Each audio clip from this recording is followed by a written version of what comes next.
आज अपना भारत प्रगतिशील देश से प्रगतिमय देश बनने के प्रयास से गुजर रहा है।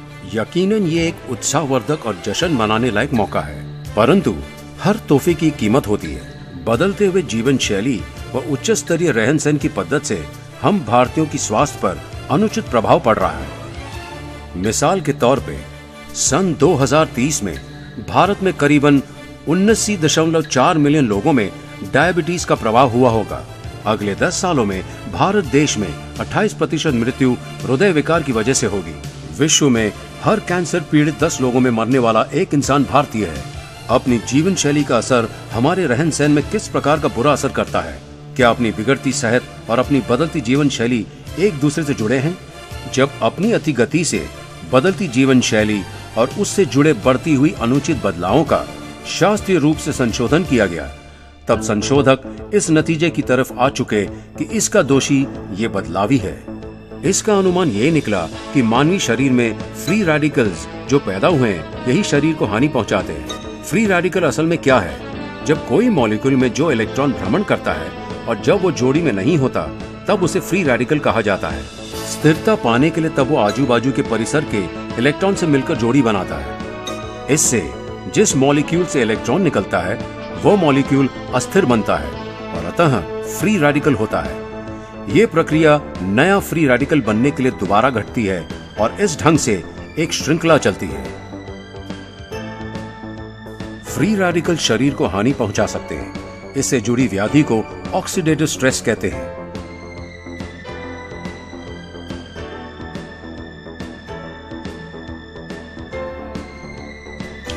फ्री रेडिकल शरीर को हानि पहुंचा सकते हैं। इससे जुड़ी व्याधि को ऑक्सीडेटिव स्ट्रेस कहते हैं। ऑक्सीडेटिव स्ट्रेस से हृदय रोग, डायबिटीज, अस्थि रोग, अल्जाइमर, पार्किंसन, अपचनता, कैंसर, एड्स इत्यादि व्याधियां जुड़ती हैं। ऑक्सीडेटिव स्ट्रेस ये कुछ मात्रा में हर रोज की क्रिया जैसे कि सांस लेना अथवा कसरत से होती है। ऑक्सीडेटिव स्ट्रेस से बचने के लिए मानवीय शरीर को एंटीऑक्सीडेंट्स नामक घटक की जरूरत होती है। शरीर एक तो अपने आप एंटीऑक्सीडेंट पैदा करता है अथवा संतुलित आहार से प्राप्त होता है। आजकल की जीवन शैली से फ्री रेडिकल्स की व्युत्पत्ति और एंटीऑक्सीडेंट्स की मात्रा में असमतोल बनता है। आजकल जीवन शैली में किस प्रकार से अधिक मात्रा में फ्री रेडिकल बनते हैं? शहरी नागरिक व्यवस्था नागरीकरण बढ़ने से फ्री रेडिकल्स पर बोझ होता है, जैसे कि तंबाकू व दारू का अधिक सेवन, बढ़ती हुई औद्योगिक प्रदूषण, वाहनों की बढ़ती आबादी, कीटनाशकों का बढ़ रहा इस्तेमाल और शरीर को अपायकारक संस्कृति, अनियमित आहार, असमतोल आहार, जंक फूड, कच्चे अनाज के बजाय प्रक्रियात्मक पदार्थ का सेवन इत्यादि से एंटीऑक्सीडेंट्स की स्रोत में कमी होती है। इसीलिए स्वस्थ भारतीयों को अधिक आहार जिसमें एंटीऑक्सीडेंट्स की मात्रा हो, इसकी जरूरत होती है। हर रोज की जिंदगी में एंटीऑक्सीडेंट की भूमिका। एंटीऑक्सीडेंट से अच्छी नींद आती है। एंटीऑक्सीडेंट स्वास्थ्यवर्धक रखता है। एंटीऑक्सीडेंट श्वसन क्रिया को मदद करता है। एंटीऑक्सीडेंट अपचनता से संवारता है।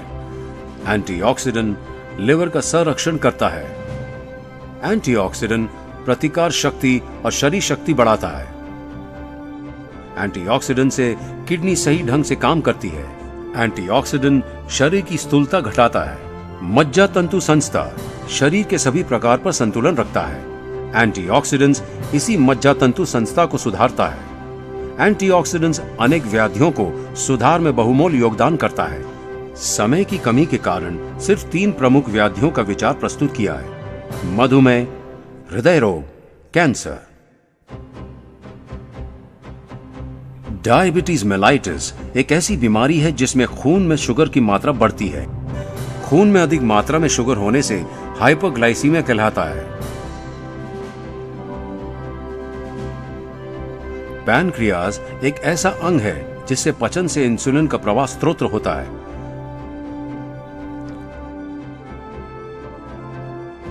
इंसुलिन की आवश्यकता इसलिए है क्योंकि इससे शुगर और अन्य खाने के पदार्थों से ऊर्जा बनती है। इंसुलिन की वजह से पेशियों के द्वार खुलते हैं और इससे ग्लूकोज पेशी में प्रवेश करता है।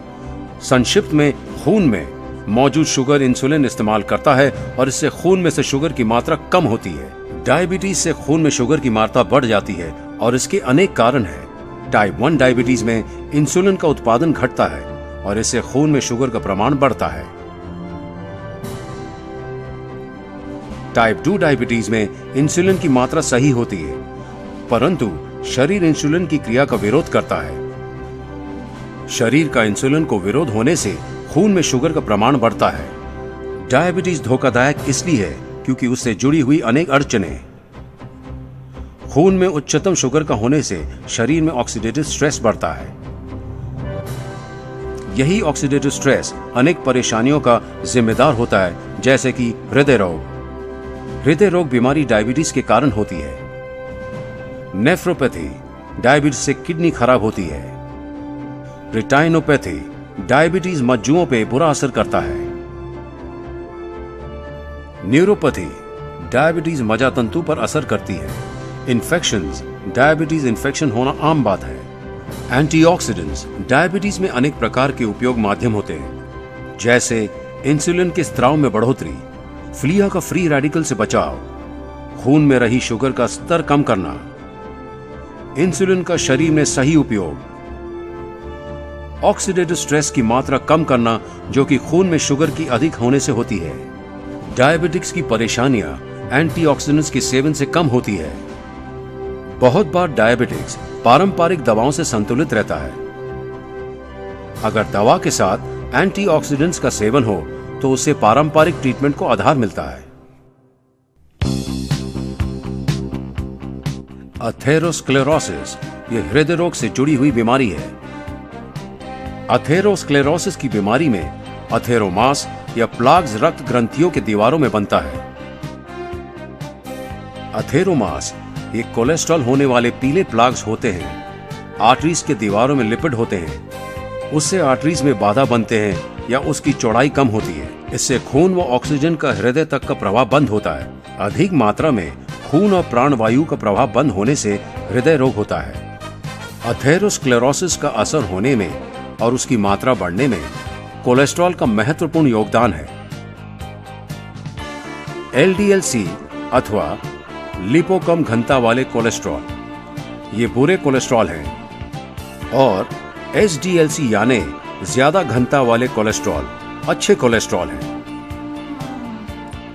एलडीएल-सी अथवा बुरे कोलेस्ट्रॉल के ऑक्सीडेशन से अथेरोस्क्लेरोसिस और बाद में हृदय का बंद होना तथा एचडीएल-सी रक्त ग्रंथियों को अथेरोस्क्लेरोसिस होने से बचाता है। कोलेस्ट्रॉल के अलावा और दो वजह से हार्ट की बीमारियां बढ़ती हैं, रक्तदाब में बढ़ोतरी और शारीरिक स्थूलता। एंटीऑक्सीडेंट्स हृदय रोग के लिए अनेक प्रकार से फायदेमंद होता है।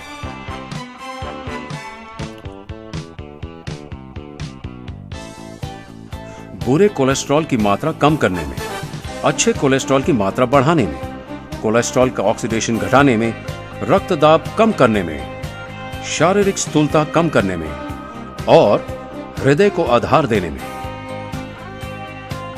कैंसर, ट्यूमर अथवा न्यूप्लाज्म ये टिश्यू की बढ़त से होता है, जो एक असाधारण वस्तु जिसका शरीर को कोई उपयोग नहीं होता। इसमें वृद्धि होने से शरीर के अंगों पर असर पड़ता है।